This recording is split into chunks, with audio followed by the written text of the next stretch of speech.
વડાપ્રધાન નરેન્દ્ર મોદી સતત ત્રીજી વાર દેશના વડાપ્રધાન બન્યા છે, તો મોદી કેબિનેટમાં CR પાટીલને પણ સ્થાન મળતા સુરતમાં ઉજવણી કરાઈ હતી. ભાજપ કાર્યાલય અને CR પાટીલના કાર્યાલય ખાતે ફટાકડા ફોડી ઢોલ નગારા સાથે મીઠાઈ ખવડાવી ઉજવણી કરાઈ હતી. વડાપ્રધાન નરેન્દ્ર મોદી સતત ત્રીજી વખત દેશની સુકાન સંભાળી રહ્યા છે. વડાપ્રધાન તરીકે નરેન્દ્ર મોદીએ શપથ લેતા જ સુરતમાં ભાજપ કાર્યાલય ખાતે ઉજવણીનો માહોલ જોવા મળ્યો હતો. તો મોદી કેબિનેટમાં સુરત નવસારીના સાંસદ CR પાટીલને પણ સ્થાન મળ્યું છે, જેને લઈ સુરતમાં અનેરો ઉત્સાહ જોવા મળ્યો હતો. સુરતમાં ભાજપ કાર્યાલય સાથે CR પાટીલની ઓફિસે પણ ઉજવણીનો માહોલ જોવા મળ્યો હતો. ભાજપના કાર્યકર્તાઓએ ફટાકડા ફોડી મીઠાઈ ખવડાવી ઉજવણી કરી હતી અને અબ કી બાર મોદી સરકારના નારા સાથે કાર્યકર્તાઓમાં જોશ જોવા મળ્યો હતો. CR પાટીલના સમર્થકોએ ઢોલ નગારા પર ઝૂમી ઉત્સાહ જેવો માહોલ બનાવ્યો હતો. જી આપનું નામ? Ashok Dhaneshbhai Randeria, ward number 21 corporator, Surat મહાનગરપાલિકા.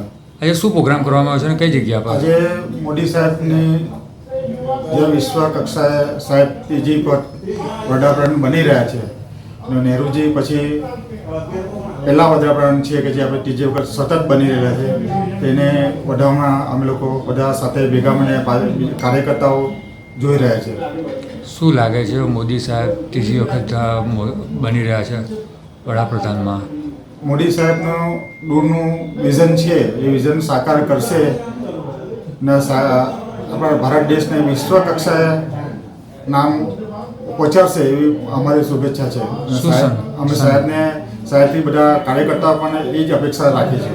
શું સંદેશો આપશો મીડિયા દ્વારા? મીડિયાને સંદેશો આપીશું કે મોદી સાહેબને ત્રીજી વખત બન્યા એટલે એમની જે કાર્ય કરવાની પદ્ધતિ છે, તો એ પદ્ધતિથી એ કામ કરે છે તે બધા લોકો સ્વીકારે જ છે. CR પાટીલ એટલે ત્રીજી વખતની પ્રજા આપી છે. CR પાટીલ સાહેબ વિશે શું કહેશો?